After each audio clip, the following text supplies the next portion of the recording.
You mentioned the term that I've been hearing all over the internet and all over social media called social distancing. And I was wondering if you can kind of elaborate on Sure. a lot of the methods to kind of stay safe, or kind of dive into the terms that are being used around the news. And Definitely. Right now would be a great time to talk about, well, how does this virus spread? Because that's understanding how the virus spreads is key to understanding why social distancing works and is necessary. So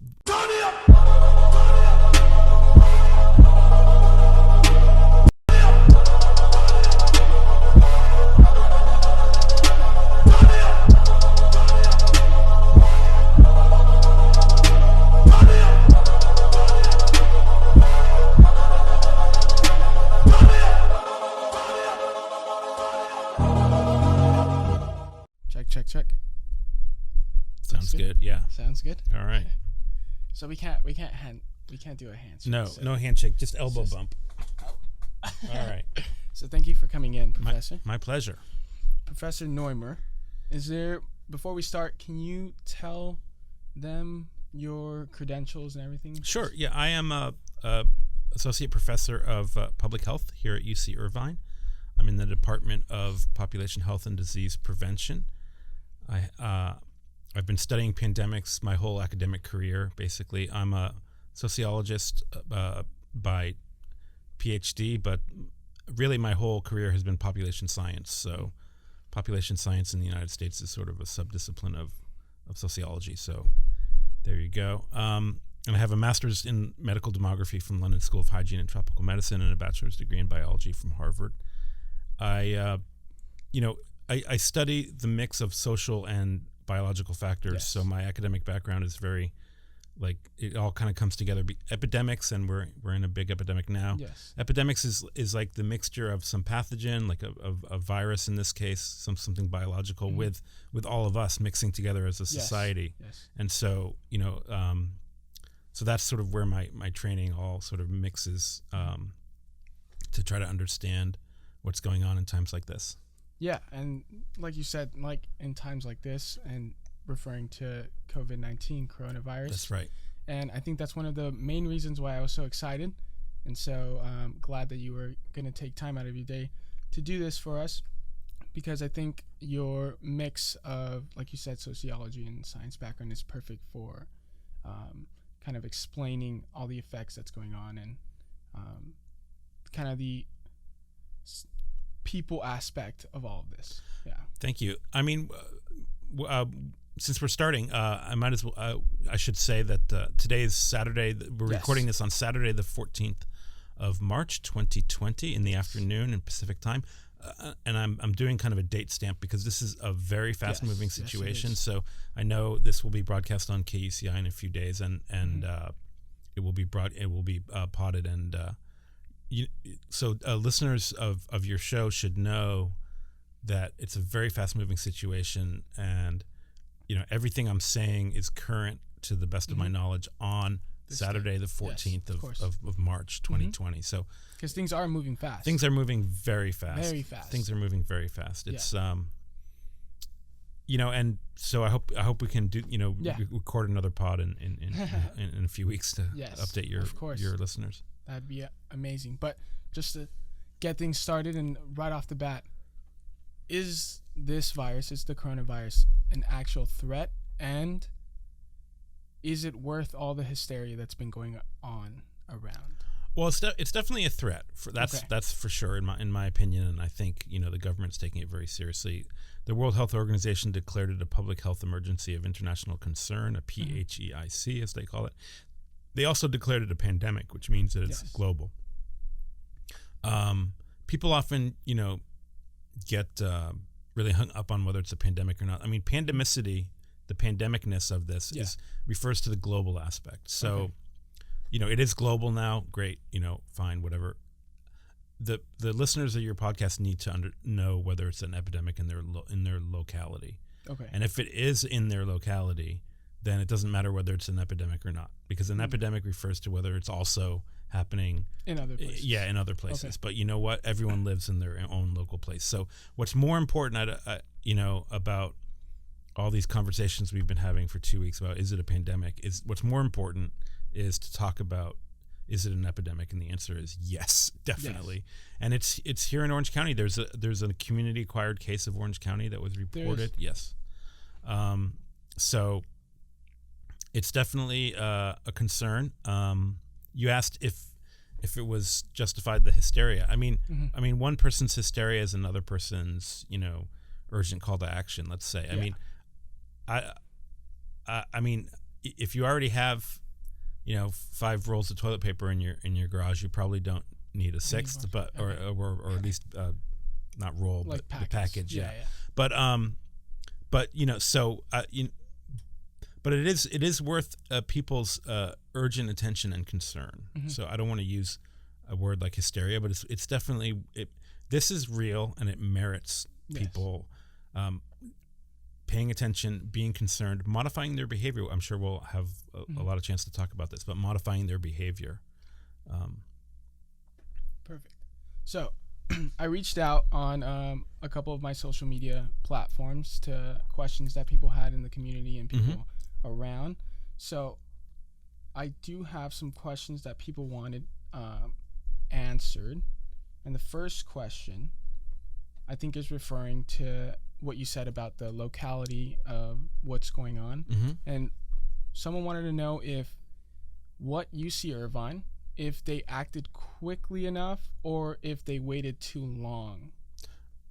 Because so a lot of other UC systems, in the UC system, a lot of different schools closed down earlier, I guess a lot of listeners are going to be from UC Irvine, and if they acted appropriately or... Right. I think they did. I mean, it's important to note that, we're talking hours. Yes. UC Irvine announced, I think 24 hours after Berkeley did or something. Mm-hmm. So, approximately that way.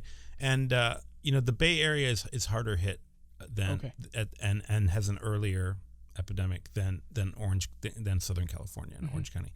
So, UC Irvine announced significant changes to social distancing and instruction, like, for example, before Chapman University did down the hall. There's always going to be some sequence. You can always make a rank order, like, Stanford did it here and so on. But I do think the administration of the campus got it right. I mean, they made significant changes to face-to-face instruction. Yes. They did it on Tuesday, last Tuesday, so whatever day that was, March 9th or thereabouts. Mm-hmm. And it was, in any case, it was Tuesday. And I think they got it. They weren't the first UC, but they weren't the last UC, and they were ahead of our they announced changes before some of our neighbors did. I mean, I think they acted with the proper urgency, and full disclosure, I gave my input to the administration on this point. I mean, I contacted them, and that's something I wanted to ask. I shared my expertise with them. So I mean, it's, the decisions are made by the chancellor and the executive vice provost. The executive vice chancellor and provost. They are the leaders of this university, but they seek the expertise of the faculty, and so I, just as a full disclosure, I did share some of my expertise with them on that point, and I was in favor. I recommended that they make significant changes to instruction. So. You mentioned the term that I've been hearing all over the internet and all over social media called social distancing, and I was wondering if you can kind of elaborate on a lot of the methods to kind of stay safe, or kind of dive into the terms that are being used around the news, and definitely in a simpler term, because a lot of the words they've been using are just because we do have a wide range of ages. Just something simpler, or a way that you can just I have a metaphor for this, which I'll get to in a minute. But social distancing is in many ways, someone I saw actually criticizing it, saying that it's more physical distancing than social distancing. And the point they were making is that we can still, talk to our loved ones, but we'll call grandma instead of visiting her, Okay. So but the idea of social distancing at its core is basically less physical contact. So it's actually, it's physical distancing, but it's the social it's the social world that we live in, that you want to hang out with your friends, or you want to go out to grab a bite to eat. Go sports games. Do sports things events, as social events. So we want to do that with more distancing. So with more physical distance. So it's too complicated to say social interactions with greater physical distance. So we just say social distance.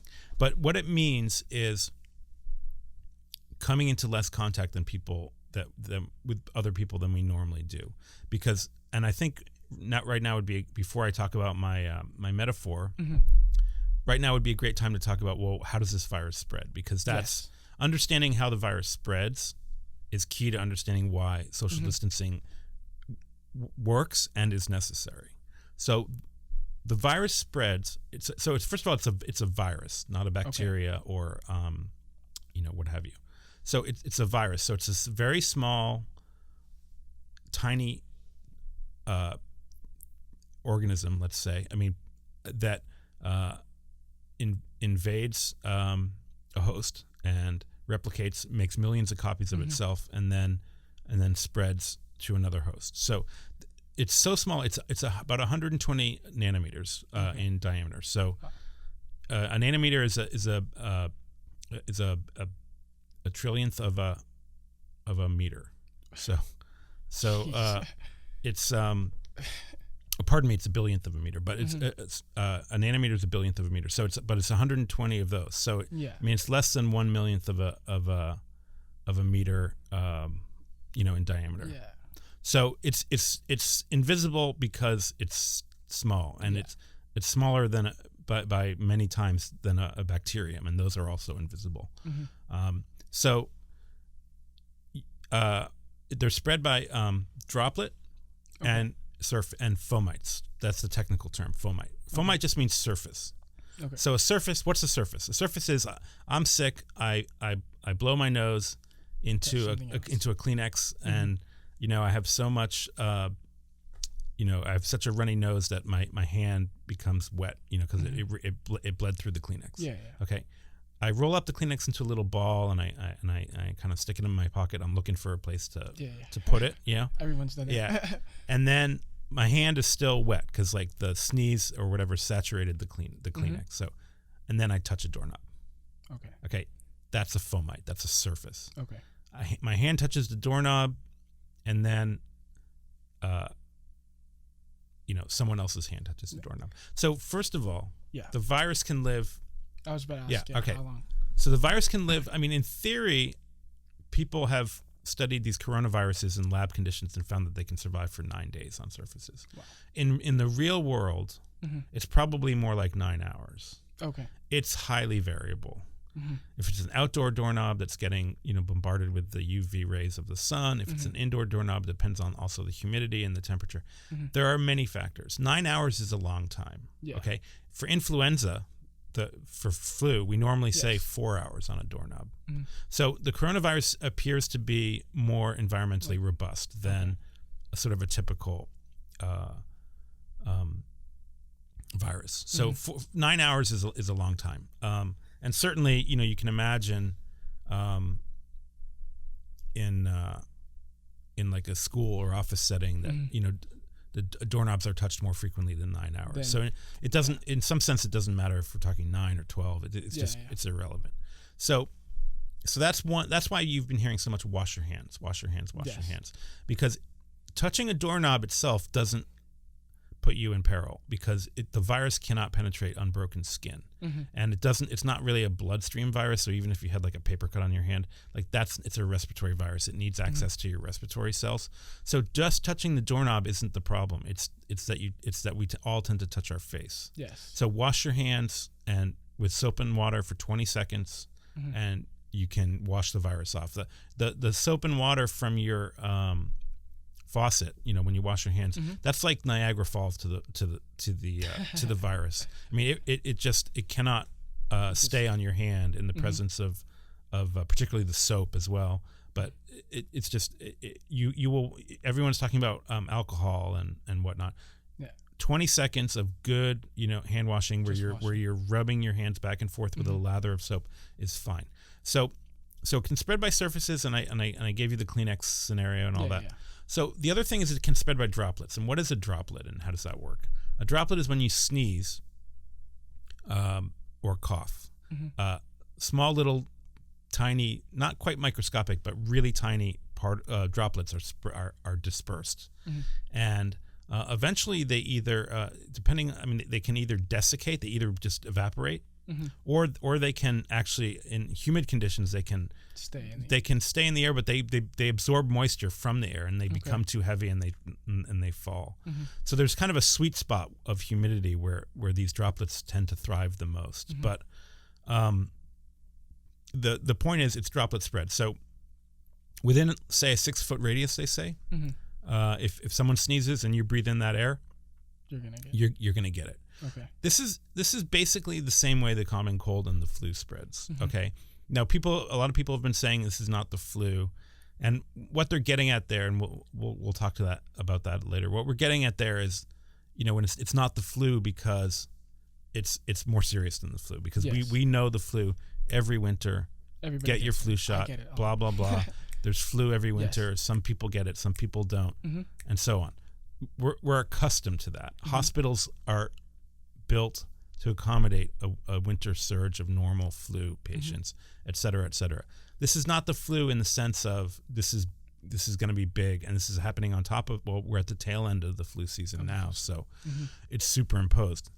It's not the flu in many, many dimensions, but it is basically like a new flu in terms of that's how it spreads the same way flu spreads, respiratory droplet, and through fomites, through not washing your hands. So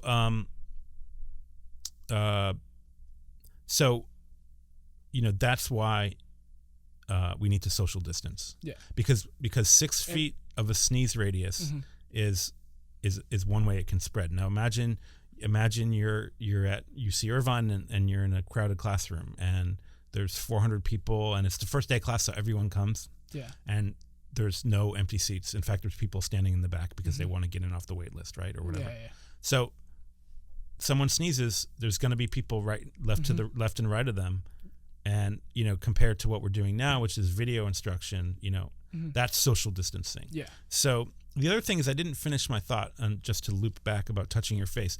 What's so bad about touching your face? Well, it's a respiratory virus. Yeah. So the respiratory system is your breathing system.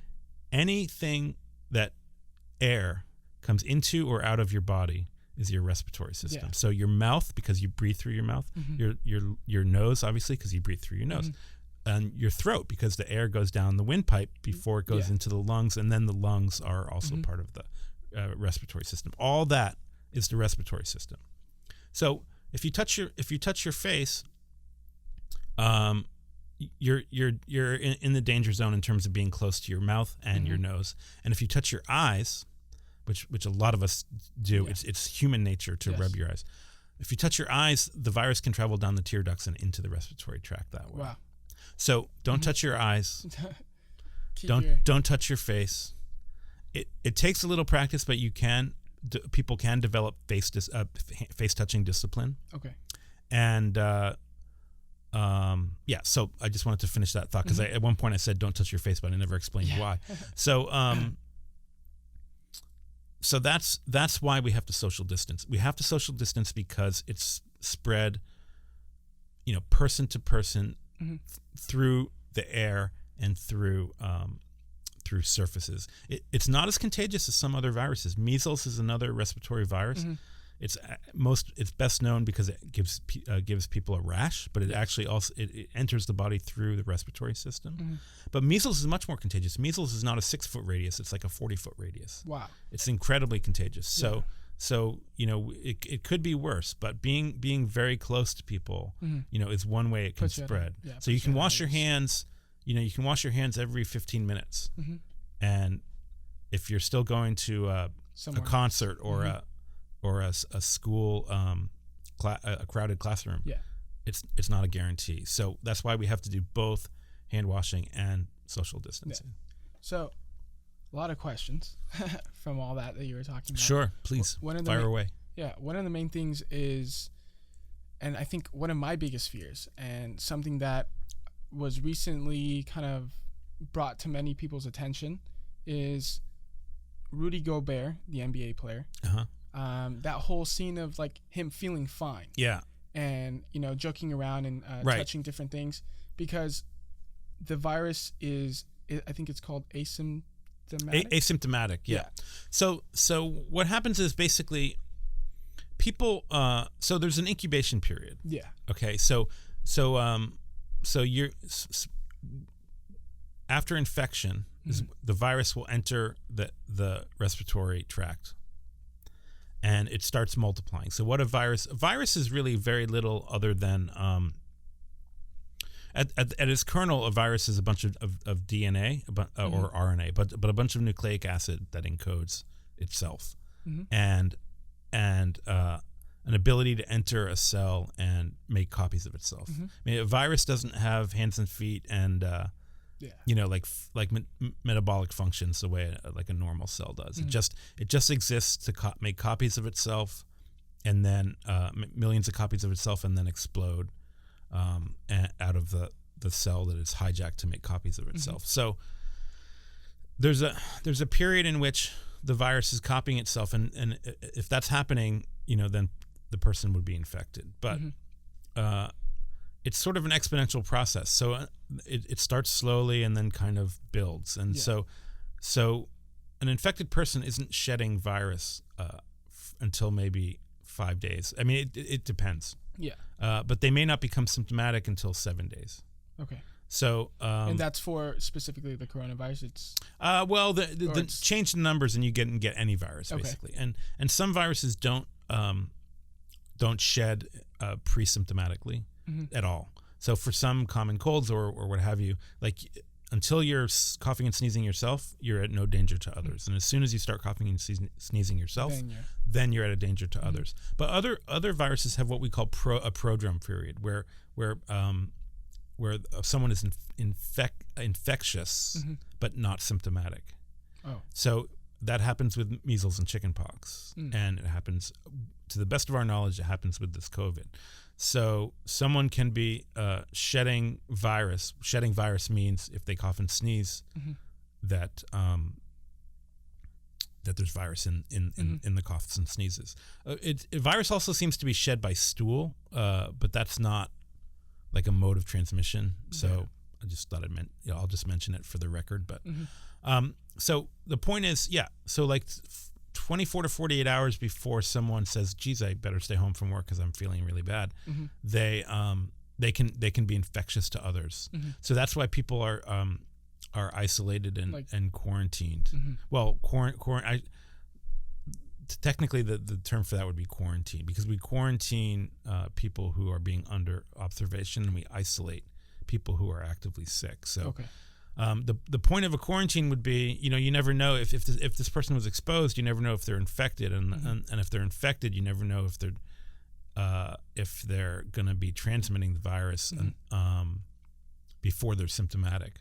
So it takes time. If I got infected today off of a doorknob, I wouldn't be shedding virus tomorrow, but and I wouldn't be shedding virus like the moment I get home, if I'm on my way home or something. But it takes time. But before I'm sick and stuck in bed and have with body aches and a runny nose and having a headache and everything, it will. Okay, so we're back. Yeah. We're back. Sorry about that, everybody. Sorry for that little jump cut. But just to get us right back into it, I wanted to ask you if there's any specific symptoms that the COVID-19 coronavirus has that distinguishes it from other flus or the common cold. Or it does seem to it's not flu. Okay. But it does seem to have, it's basically very much a flu-like illness. So it'll start with a general feeling of malaise, body aches, headaches, and then it will progress on to sore throat, runny nose, and sneezing and coughing, a fever in most cases, and in some cases up to 10% it seems to be accompanied by diarrhea, which is unusual for influenza. That's a very uncommon sign of influenza, But basically, we're talking about a respiratory infection. We're talking about a runny nose, a sore throat, and fever. Yeah. So people should have a fever thermometer at their where they live. Mm-hmm. And the last I checked, you could still buy those at a pharmacy, but there's been some dramatic scenes. So yes, we'll see. We'll see. But my mom has a very funny story. My mom was telling me that there was this one this was about maybe 3 weeks ago here in SoCal. So back at home in Hacienda Heights, she went to the Costco nearby, and when she was in there, people were panicking. People were going crazy, but she was unaware. She was like, "Oh, what's going on? Like, what's that? Right? What's happening?" Because my mom doesn't really watch the news. Like, she's always like watching the kids and everything. But she said that a lot of her friends started to talk about like what was going on, and like she started to like make herself more aware. So what she ends up doing is like, okay, there's nothing at Costco, there's nothing at all these other like markets. I'm gonna go to Superior, which is like this Latino supermarket. So she goes and she runs in there with 2 carts ready to go, ready to like pack everything up with napkins and toilet paper and like disinfectant wipes. And when she's in there, she runs in and she's like, "Where are the disinfectant wipes? Like, where's this?" And the lady's like, "Oh, aisle 7." And then so she's like, "Oh, I need to get there before everybody else does." So she runs over, and then she says that she stood there and she looked around and it was full. No one had taken anything. Interesting. So she goes and she like starts grabbing everything, and she stocks herself up with water. And it was a funny story where like certain areas and certain like people like still aren't like, you know, well at that time, because now she said that now it's a full everywhere. She was at the front end of definitely.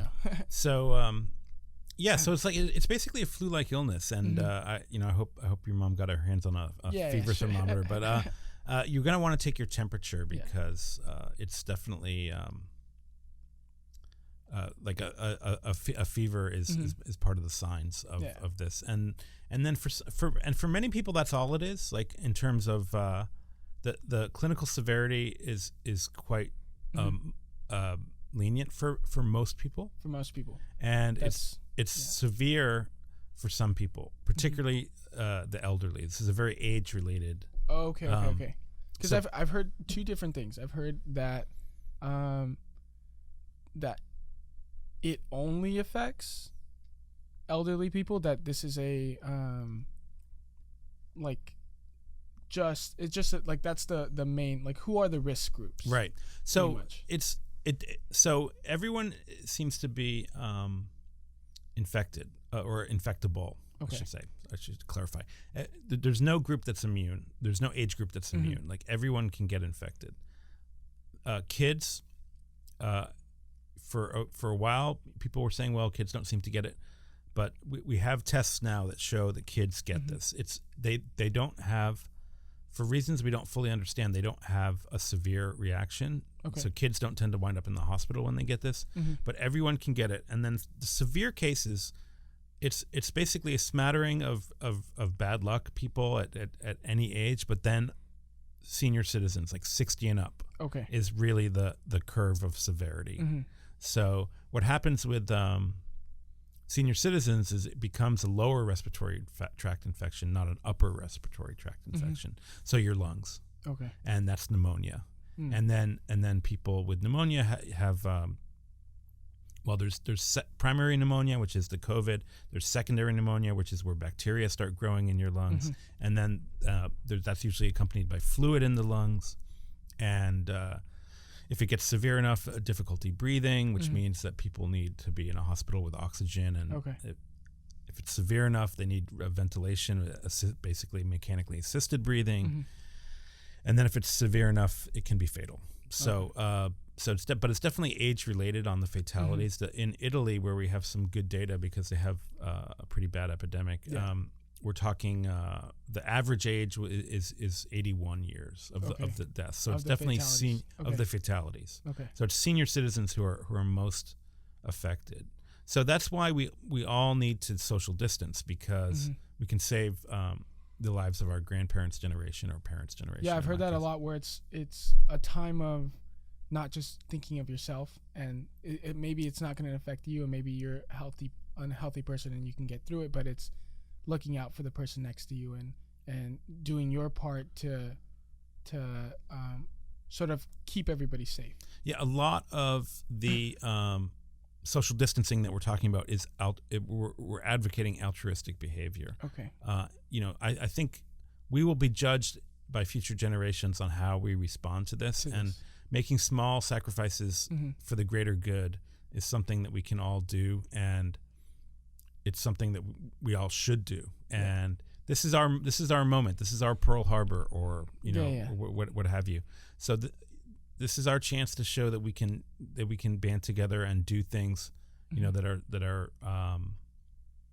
doable. Eating at home instead of enjoying the convenience of eating out. Not going to a basketball game. I mean, most of them have been canceled at this point anyway. And not going to a rock concert. I mean, again, most of them have been canceled anyway. There was a lot of controversy about a Post Malone show that I don't know if you heard about that. He hosted like thousands of people. Yeah, it was an arena show, so whatever, thousands of people. Well, I mean, part of the reason why organizers cancel events like this as opposed to having them is because people, there's always a fraction of people who don't, for various reasons. I mean, they haven't heard about it yet. I mean, that number is becoming increasingly small. I think everybody's heard about this by now, but it's everywhere. It's everywhere. And just to remind your listeners, we're recording this on Saturday, the 14th of March, 2020. So this is a fast-moving situation. But if you're saying, well, stay home from a concert and it's an arena show, you're depending on 25,000 people to all do the right thing. And we know it's hard when the numbers get that big to assume that everyone will do the right thing. So that's why venues are just canceling, because then no one has to decide. No one has to make that tough decision. Do I go? Do I not go? I assume that the average age of that concert was, well below the danger age, but it's something we can all do. I mean, eventually we come into contact with senior citizens, either indirectly or directly. Yeah. So, and I feel like we talked a little bit while it was cut off, that it seems like it's not like it seems like a movie. It moves so quickly, and things got shut down. So where at least to the normal college student and the people that I talked to, like while studying or like while we were talking, it's just things happen so quickly, and I think I was just so surprised of all the things that the government can do, and all the things that that could happen, like suspending the NBA, like the Champions League overseas, like stopping that completely, having venues shut down, for a lot of college students, like Coachella being canceled, graduation, postponed, moved back, like things that I thought would take a lot longer. Like everybody kind of came together and responded. And this is the private sector for the most part, and I think if the Post Malone concert had been 24 or 48 hours later, the organizers probably would have canceled it. I mean, this is a fast moving event, and I think a lot of people are kind of caught unawares, and Coachella was moved to October. South by Southwest was canceled. The NBA season is basically on indefinite hiatus, I think. Who knows? It might just be canceled. I mean, Premier League season in England and Wales is on hiatus, and they're talking about canceling. I guess the Champions League has been, certainly suspended. I don't know. Last game I saw was PSG versus Dortmund, and they had a no fan audience. Right. Yeah. So that's something that we haven't seen in the U.S., but your listeners might be interested to know. So the Champions League, is kind of a big deal in European sport, and so you have two teams playing in an empty stadium, 60,000 seat arena, and nobody in the stands, and just video cameras. And we haven't seen that in the States because the NCAA March Madness was talking about doing that, and then they changed their mind and went and went whole hog, so to say. Okay. And they just canceled it. But Wow. there were plans. There was about a 48-hour period when they were saying March Madness was going to be TV cameras only. So yeah, these are all things we can do, and it's been a lot of private sector. Like the organizers of these things are all just companies. I mean, it's not the government, but governments have been making changes as well. School districts have been canceling. I mean, the United States is very decentralized. We have a federal system with 50 states, and then in most cases the states have individual school boards. I mean, there are thousands of school boards in the U.S. and so for all schools to be canceled in the U.S., it would take thousands of independent decisions. So there's been kind of a patchwork of whether schools are being closed or not. But we're going to see more of that. I know my little brother and sisters are on a 2-week break. Okay, so unplanned 2-week break. Yeah, like a lot of importance in this self quarantine kind of thing. Well, the thing about schools is, kids can get it, but they just don't get severely sick. So they can potentially spread to other household members. Because if a kid has sniffles, those sniffles could actually be COVID, and then COVID could be a severe infection in grandparents. And then they start to visit their grandparents, right. And then that leads to this. Yeah. We should talk about flattening the curve, so to say, or don't stir the milk, which is a metaphor I have, and what that is and why it's important. Because it pertains to these kids and the grandparents, and why we're closing schools, for a disease that affects, people who are definitely not in school, namely senior citizens. And what that is, hospitals aren't built for everyone coming in sick all at the same time. They're just not. Yeah. They call that surge capacity. Like, how much is your surge capacity? It's a few percent. So they just, a large hospital in the United States is around would be like 1,000 beds would be like a large hospital. 2,000 beds would be like a gigantic hospital. Okay. So, Orange County population 6 million people. Like, you would have to have 6,000 large hospital. It's just like of course, not everyone is going to be sick, but there's just not the capacity to handle a humongous swelling of the number of people going into the clinic for treatment. So, the medical profession can help people with COVID, even people with severe illness.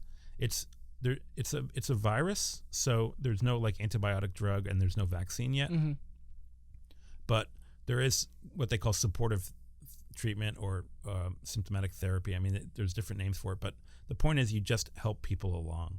So oxygen to help them breathe better, bottled oxygen, and mechanical ventilation in severe cases, and basically nursing care. So people can have better outcomes if they receive oxygen when they need it, and so on. So we need to keep the epidemic kind of strung out as long as possible, like low and slow. That's what's called flattening the curve. The epidemic is this big wave that's going to happen, and instead of like a huge tall wave that is short and sharp, we want a slow and wide wave. And the reason is, does that lead to it being prominent longer? Well, there'll be it will, in the end, it will lead to fewer dead people is what it will lead to. Okay. I mean, that's why, this is, I have to stress, this is a very serious situation. I mean, it's kind of strange because, it's a virus that for most people will lead to a very mild illness, and like a cold. And the spectrum of severity is enormous. I mean, for some people, they may even just be asymptomatic, so that nothing. Never go through the whole process without feeling it. Exactly. So for other people, it will kill them. Yeah. So like the spectrum of is huge. So it's really important that we so-called flatten the curve, that we spread it out so that the hospitals can take care of those who need the care and don't have to have deciding who gets a bed and who doesn't get a bed. Yeah. And so the metaphor I use is don't stir the milk. Imagine a glass of milk. Mm-hmm. Add some drops of red food coloring and stir it. What do you get? You get pink milk. Yeah. All right. So what if you don't stir it? Then eventually you'll still get pink milk because it'll all just mix. But it'll take a while. It'll take like hours. Yeah. First, what will happen is you'll get a glass of milk with these streaks in it, right? Yeah, of course. Yeah. So if you stir with a spoon, you get pink milk right away. Yeah. If you leave it alone, you get pink milk very slowly. You get these streaky milk. What we want to do is go slow. We want to remove the spoon. Don't be a spoon. Society is the milk. That's all of us. Uh-huh. The red food coloring, that's the COVID virus. Okay.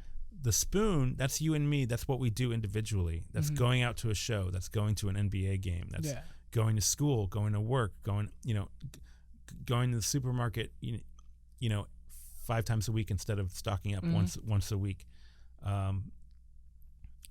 Just every time we interact with each other in society, we're being a spoon. Yeah. So don't be a spoon. It's actually a hashtag on Twitter now, but don't be a spoon. Like don't stir the milk. Just because the volume of interactions we have with each other means that sooner or later we're going to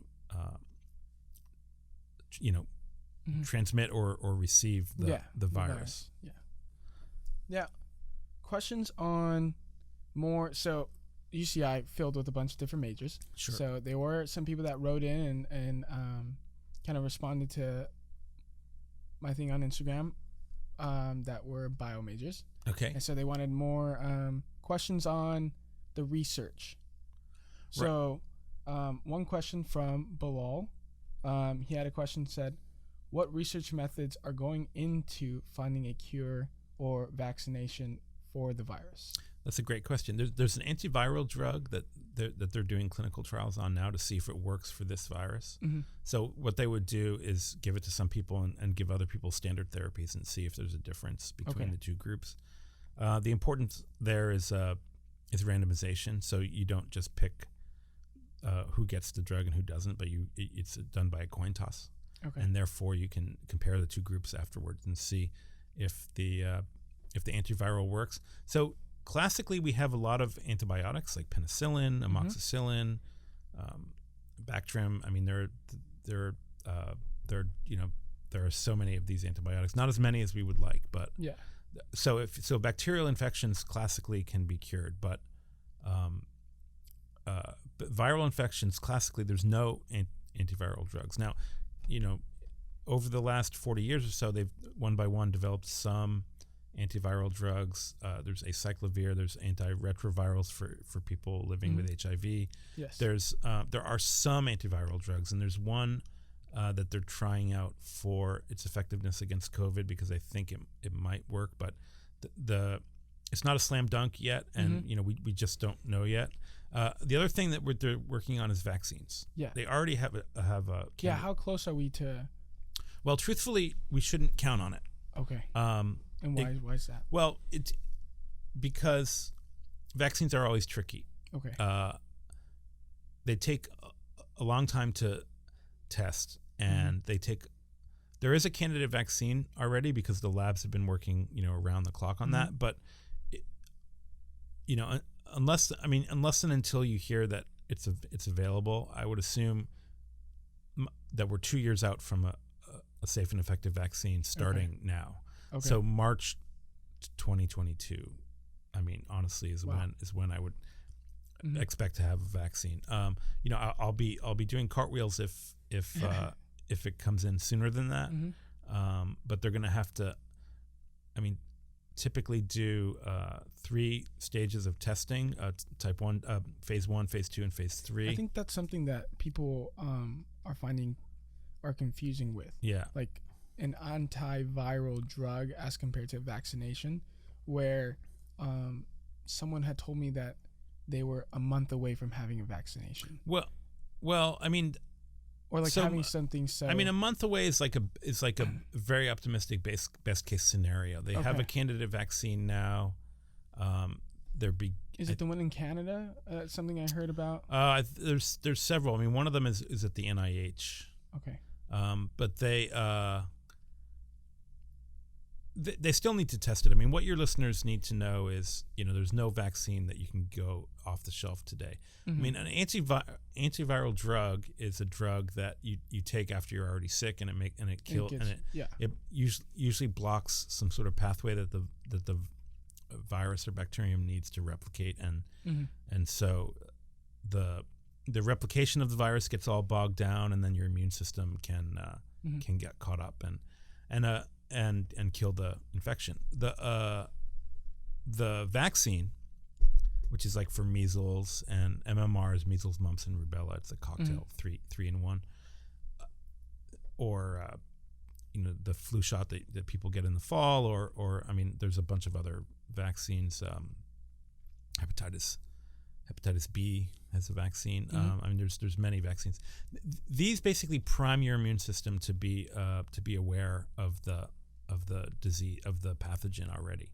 So the mammalian immune system is this incredible thing that it can defeat invading pathogens, and it has memory as well. So it's like, I've seen you before, and I can kill you again.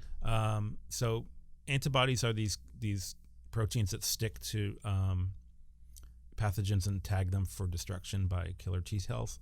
So and they neutralize.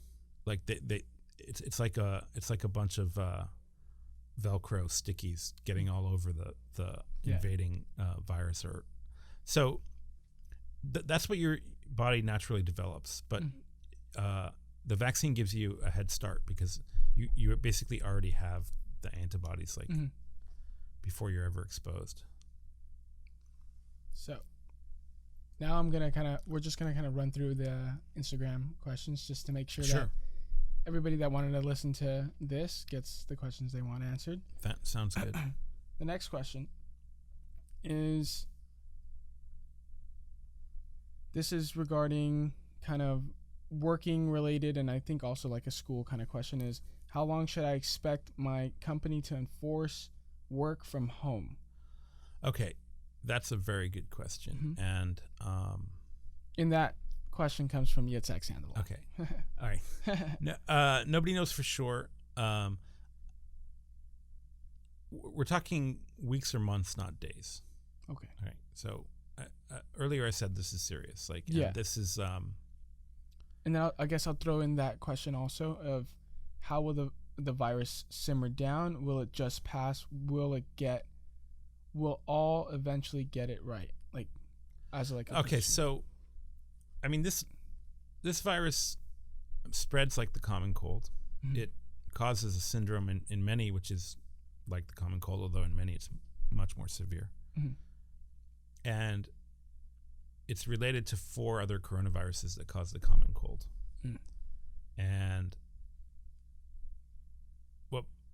what I think, and what a lot of people think, is that by the time this is all said and done, we'll have like a 5th coronavirus that causes the common cold, and it will be this one. Okay. And that people who are especially susceptible to it will die. But as time goes on, we'll all have antibodies to it. So as we grow older, old people won't always be so susceptible to it because they will have been exposed when they were younger. Yeah. So we're seeing, classically there are these 4 coronaviruses that cause the common cold, and then there's SARS from 2003, which is also a coronavirus, which had a big outbreak and then kind of vanished. And then there's MERS, which is a coronavirus from camels, which seems to be that you get it from camels. It doesn't spread very well in humans. And now we have this one. And so, I mean, eventually, like 24 months from now, worldwide there'll be a lot of deaths, but they'll be concentrated in older people, and younger people will have some sort of immunity to it, but we don't know how long that immunity will be lasting. But if the coronavirus is just sort of part of the common cold landscape, all these rhinoviruses and the 4 other coronaviruses, it'll just be out there, and it'll cause colds, and even among the elderly, it'll be like their second exposure. So even if it's not perfect in immunity, they won't get it as severely the second time. So once that whole glass of milk turns pink, so to say, it'll just be there. It'll be part of the background. it'll be causing colds, but it's going to be a very tumultuous road from here to there. And you said weeks and months. As far as this work closures, yeah. I mean, I think this will be, again, people keep saying it's not the flu because they don't want you to dismiss it like, oh, it's just flu, like we have flu every winter. Mm-hmm. But it'll be like the flu in the sense that it'll probably have like a 3-month season. So December, January, February is sort of the typical flu season, and I think this will be March, April, May. Mm. So I think, and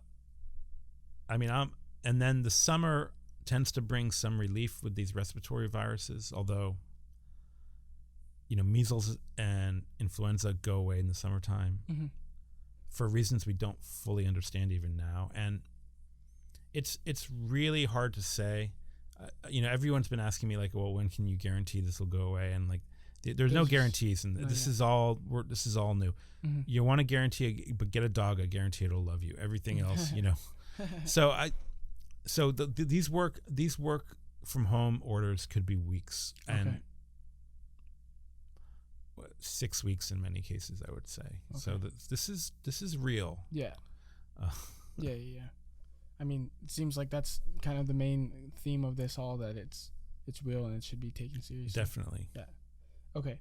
So the next question is, I guess that kind of answers that question. This next question comes from, so those two previous questions came from Kelsey Baez and Johel Sandoval, and then this new question comes from Yasmin, and I think so it'd be, I think, a quick answer. It's just, do you think it will chill out by summer as predicted? I'm trying to travel to Europe. Okay, so I think it will chill out by summer. I think it'll chill out by early June. Okay. I can't give you a guarantee. Mm-hmm. There's a couple things I have to say. Yes. First of all, the more it chills out by summer, the more likely we are to have a fall wave in October. Mm. So we're not out of the woods if it chills out by summer. Okay. We have to if it chills out by summer, we have to use the summer to steel our response for the fall wave. Okay. Which probably won't be as bad as the spring wave, but it will be there. It'll be there. It'll be back. So that's the first thing. The second thing is, sometimes when you have just a new pathogen, like everyone's susceptible, no one has prior exposure, no one has prior antibodies. Mm-hmm. It just keeps going through the summer. It just kind of powers through. So, we have seen some cases in Singapore, which is a hot climate. Although, it's always very hard to compare. Like Singapore is a tropical climate, but it's not. A tropical climate is not the same as the summertime in the temperate climate. Mm-hmm. There's a lot of differences. So they have influenza in Singapore, and we don't have influenza during our summer. Okay. But they do have influenza in Singapore. But for Singapore, the influenza doesn't follow the usual nice cycle. It's just sort of a little bit more haphazard. But it would be incorrect to say, oh, they don't have flu in the tropics. Mm-hmm. They do. Yeah. And so, but we don't have flu in the summer. Yeah. And in fact, we actually do, but it's really low key. But, okay. So yeah, I think for your listener who wanted to know about traveling to Europe in the summer, I think it'll chill out by the end of May, which means early June. Okay. But I can't guarantee. Of course, it could keep going through the summer, or I could just be a month wrong and it could chill out by July, or it could chill out by May 1st. But the other thing to say is, Europe is really hard hit right now. Yes.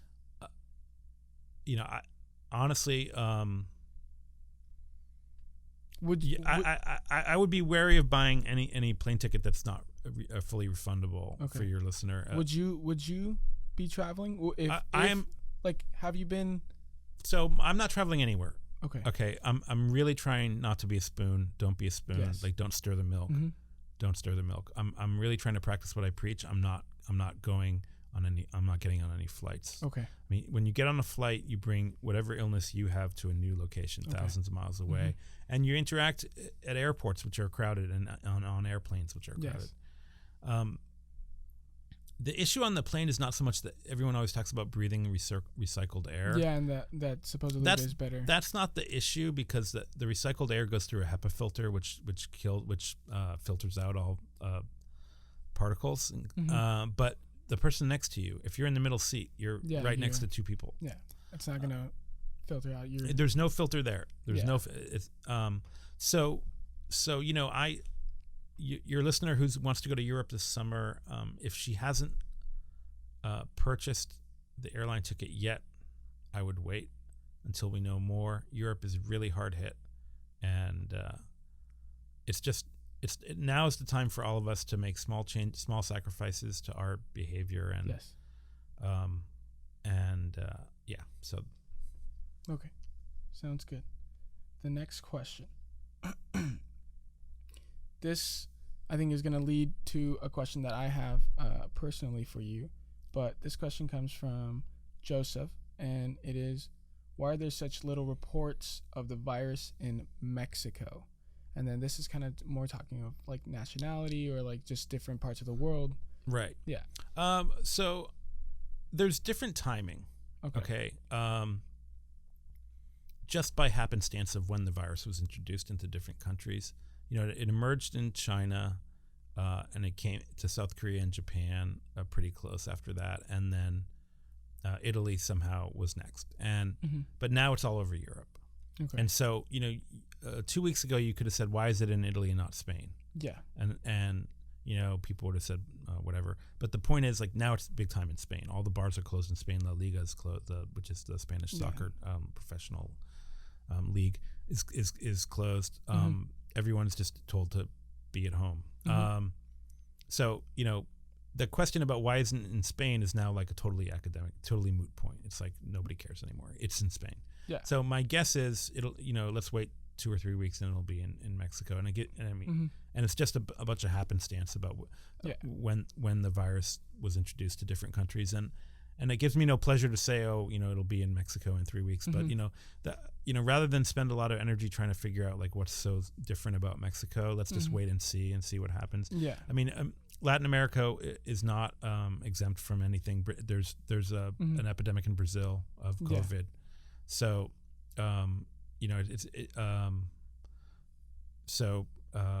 it'll be interesting to talk about if 24 months from now, if Mexico happened. Was really spared, but right now it's just really premature to say it's not in Mexico. And then just to follow up that question, there seemed at the beginning, and even there's kind of this sense of this stereotype that since it originated in Wuhan, China. Right. And I was wondering, and also a topic that you said that you wanted to bring up. Yeah. I mean, I think it's important, and I think most people have, and I hope most people have gotten the memo by now, most of your listeners. And if you're listening on a tape delay, this was recorded on Saturday, the 14th of March. I'm just saying, I keep saying that because these events are just so fast moving that I don't want someone to say, well, you said there was no virus in Mexico or something, by the time your listeners hear this, there could be, because it's fast moving. But so I think by now most people have gotten the memo. But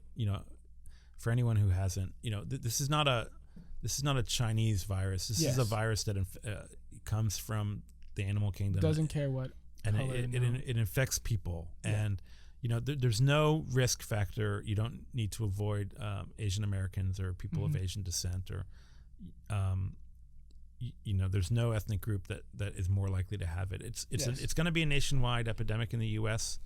The risk places. In terms of the Seattle and the Bay Area have been hard hit. We can just keep going. Yeah, Seattle and the Bay Area have been hard hit. Okay. So like you wouldn't say, well, are you from Seattle? So don't say, are you Asian? So it's just, that's not how it works. And don't stereotype. It's not. I understand people say, well, I'm just looking out for myself, and there's a statistical risk factor, but at this point, it's a widespread epidemic. There is no statistical risk factor. Don't hide behind statistics to stereotype people, because it's just not how it works. And next question. and then after that we can just go back into a normal conversation. Okay. But I just wanted to make sure just to get all the people's questions answered. This comes from Carla. If you do have the virus, when you stop having symptoms, this kind of goes back to when you stop having symptoms, are you still infectious? And can you, like, as soon as the symptoms stop, can you go out and start? Right. So your runny nose goes away and so on, and you feel better and your fever subsides. Mm-hmm. So that's a great question. Is it Carla? It's a great question. Yeah. So the answer is we don't know for sure. Mm-hmm. And part of the thing is people have detected viral shedding for a long time, like 7 to 10 days after the end of symptoms. So that would seem to say no, you're still contagious because you're shedding detectable virus. Part of the problem is that our polymerase chain reaction detection techniques for virus, PCR, is so sensitive that we can detect a very small number of viral particles. And so we don't know if just because someone has shedding doesn't mean that they're infectious, because we can detect shedding at extremely low levels, including sub-infectious levels. So I mean, it probably takes anywhere between 1,000 and 10,000 viral particles to infect. Yeah, and we can detect far fewer than that. So we really don't know. I mean, if someone has it, if someone has a confirmed case of COVID, that means that there was a test done and it was confirmed. That means you're interacting with a healthcare provider because someone gave you a test. Yeah. So follow the advice of whoever gave you the test result. Okay. If you're at home and you don't feel that bad and you have a fever but it's like 99 and you're coughing and sneezing but you don't feel like this requires hospitalization, do everyone a favor and stay out of the hospital, because if you feel like you can ride it out, if you're not having trouble breathing, if you have a light fever and a runny nose, don't go to the emergency department. Yeah. And I mean, absolutely do seek medical care if you have trouble breathing and a high fever. But we all know what a mild cold is like, and we all know nowadays that this might be COVID. And the thing is, there's a lot of trouble getting the tests up and running. That's a whole nother subject. Can we dive into that? Yeah, we'll dive into that in a second. But if you don't have a positive test result, I think it's fair to assume that you have COVID. And then I would say, since you haven't been interacting with a healthcare provider, you can't just do what your healthcare provider says. So I'll give the advice now that you should still isolate for 7 days after the end of symptoms, just to be on the safe side, because we know you're shedding virus. We know at one point we're talking about like a couple viral particles, and just because those are detectable doesn't mean you're actually infectious. But we all want to don't be a spoon, and we all want to so just 7 days after the end of symptoms, that is for isolation, and that's 7 days after the end. So that's not 7 days from when you're still. And this is just to be safe. Yeah, 7 days from when you're no longer coughing and sneezing, not 7 days from when you are coughing and sneezing. Yes. And like I say, if you have a test confirmed case, follow the advice of whoever gave you the test. But if you have a cold in the next period and it goes away, give yourself 7 days of staying at home before you go back out. Okay.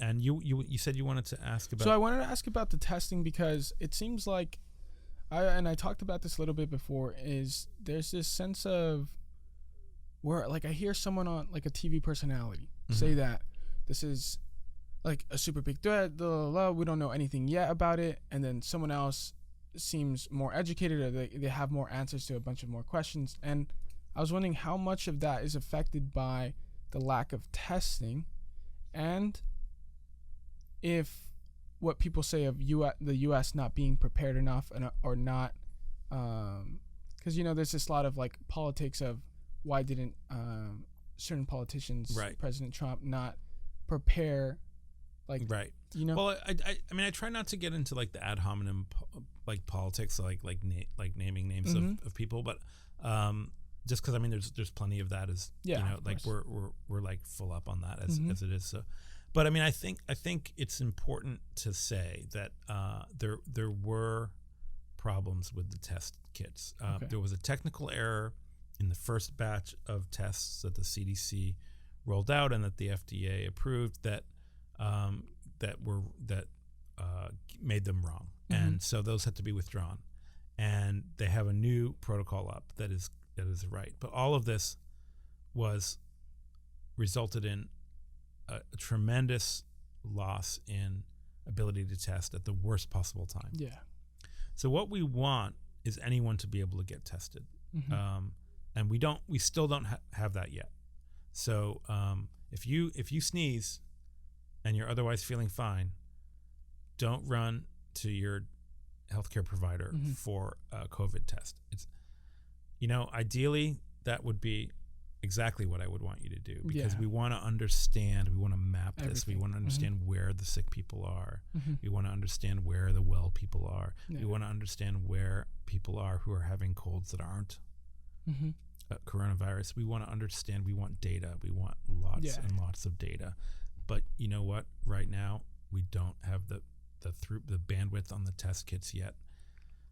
Do you have any insight into? Well, it was a technical error in the first batch, or just if more are coming, or my sense is that more are coming, but honestly, I said I don't talk about naming names and pointing fingers, but this has been a failure of the FDA and CDC, who are the federal agencies responsible for the buck stops with those agencies, and I at this point, I think, they've let us. No, I don't know anyone who wouldn't say that they've let us down. South Korea has tests, Italy has tests. We need tests. Yeah, and it's a failure, and I hope that there's a lot of people holding these agencies to account. When the dust has settled. We're right now still in an emergency phase, and things are getting worse, not better. Right now is not the time for us to spend a lot of energy figuring out, whose fault. Yeah. But hopefully the next time I'm on your pod, we can talk about how you can get tests at any pharmacy. Okay. And but right now, Massachusetts, which has a population of 17 million, has run 200 tests. Now I know that most of your listeners are here in California, but I happen to have that number from the source. So and Massachusetts has a great public health lab in Jamaica Plain, which is part of Boston. They're sort of famously one of the best public health departments in the United States, and they've been keeping. They've been a public health department since the mid 19th century. So they're just a very proud example of a great state public health department, and they've run 200 tests in a population of 17 million. So or seven must be 7 million. Anyway, the number 7 stuck in my head. And in any case, they've run too few tests. Okay, let's just say that. Yeah. So and the situation is basically similar all across the country. So. We need to fix that. Yes. I think we realized over a week ago that we needed to really fix that. Some of us have been saying this for longer than that, and I know they must be doing the best they can. And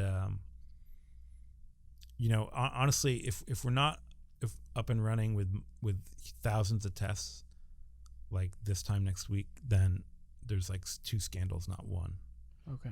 Right now, the first scandal is that the first round of tests weren't working. But if we don't get these fixed tests, ramped up within this next, in the next 7 days, then that's scandal number 2. I don't know what else to say. Yeah. And I don't work I'm not a wet lab scientist. I'm a population scientist, so I can't tell you I'm gonna go into my lab and I'm gonna show them how it's done or whatever. But I know people at UC Irvine are actually working on that. How involved is UCI in the research, and any colleagues that that are hands-on with? Yeah, well, there's the Center for Virus Research, the CVR, and they have a website. You can check that out, Center for Virus Research, And I've been coordinating. I'm a member of this center because I do research on viral diseases. I'm not a wet lab scientist, but I study the impact viral diseases have on society. So I am a member of the CVR. Professor Michael Bookmeyer is a member of the CVR and the associate director of it, and he is one of the world's experts on coronaviruses. Really? So if you want to know about like the molecular biology of coronaviruses, you should have Professor Bookmeyer on your show. And there are people working on our making sure we have testing capacity locally and trying to study other aspects of the coronavirus. So yeah, definitely people at UC Irvine will be doing research on this. That's awesome. That's super cool. Yeah. It's super cool to be a part of like the school. It's fun being part of a research university, and I think some students understand the difference between like a teaching college and a research university, and other students sometimes don't. And it's possible to get a great university education or at either a teaching college or a research university. It's just, but they're slightly different styles, and it's cool that that my colleagues are doing some cutting edge research, and I think it's cool for the students as well. Yeah, just to know that. Yeah. Wow. Regarding the coronavirus, I think we've covered most of everything that I kind of really wanted to talk about. Is there anything you think we should touch on? Or? Yeah, I want to touch on a couple things, and then we can break. But this is so fast moving. I think the best use of both your and my time is I'll come back. I don't know if I can. I don't know if I can do this every week, but I'll come back. I think that's the biggest thing. It's like where I'm sure a lot of people listening are like, oh, like, can we talk about this? Can we talk about this? But it's like things are moving so quickly, fast moving, and then we only have an hour 30, an hour like of time, like of your time. And the other, it's just so fast moving. I mean, last week we were talking about sporting events should be canceled. Now basically they're all canceled. Like we don't need to talk about that anymore because it's done. Mm-hmm. So what I would say is, we've seen people making panic buys and runs on commodities in grocery stores, right? Well, I mean, I'm confident that these items will be restocked, and the truck drivers aren't all out sick yet, and et cetera, et cetera. Okay? Yes, but I mean, it is prudent for people. I'm not advocating filling your shopping cart like to the gills with like the last pack of spaghetti in the store. Yeah. But I mean, but it is prudent, and not least because if everyone does that, then not everyone will be able to do that. Mm-hmm. But I mean, it is at the same time, it is prudent to have food in the house. Yeah. So if you say to yourself, well, I'm not going to get sick, and I eat at my local taco stand, like I mean, it's not out of the question to say that everyone at the taco stand may be sick in a few days, and so you're gonna have to cook your own pasta at home, and so have some food in if your cupboard is bare. I'm not saying everyone's being very sternly critical of people, panic buying at the supermarket, but do have food at your place of residence. Like, so there's truth. Have some food. Have some food at home. Mm-hmm. Have some food at home. If you haven't done it yet, well, I mean, today everyone's making jokes about how the shelves are bare, but I am confident they'll be restocked. But when they're restocked, pick up a couple of packs of spaghetti. Are we going to be, since we're like coming towards the tail end? Yeah. Are we going to be seeing the level of quarantine-like environment, such as like Wuhan or like Italy, here in California, here in the United States, where like it's going to be strictly enforced not to leave the house, not to. I think that's why the panic buying is happening, where it's like they're trying to, like, where people are going to be so strictly like stay in your house 2 weeks. I mean, I haven't heard anything about that coming down the pike here, and I don't know because we're 50 states. We'll probably see a patchwork rather than a national policy, but. This is really unprecedented, and I mean, I don't think we're going to be seeing certainly what we saw in Wuhan, because the Chinese state and the United States are different political forms. But yes. But Italy is a Western democracy, and they have a parliament and a prime minister, and chosen by elections, and so there are people have rights of freedom of movement and under normal circumstances in Italy, and so on, and so if I don't want to give you an absolute guarantee that we won't see some sort of curfew-esque situation. And because that's like you were kind of touching upon that, because at that point it starts to become like a kind of like a political question. I mean, in New York City, there's I haven't seen the text of the statement, but there's like a really strong advice not to go out. And I mean, I think Americans are so freedom loving, quote unquote. This is a term that you'll hear Americans talk about. Of course. That I think it's more hard for governments to just say stay in your home and the police will be on the streets enforcing this than other places. But so to answer your question in a word, no, we won't see that here. But we could see some advisories that are strong and that sort of people aren't accustomed to. So let's hope it doesn't get to that. But I mean, people in the meantime, just make small. If we all make small voluntary changes in our life, don't be a spoon. Don't be a spoon. That's right. If we all make small voluntary changes, small sacrifices, then we can all kind of get through this together. And perfect. Thank you for having me on your show. No, thank you for coming on. And I think hopefully we get to have you back on. And I'd be happy to come back again. Yeah. All right. Okay. Perfect. Thanks.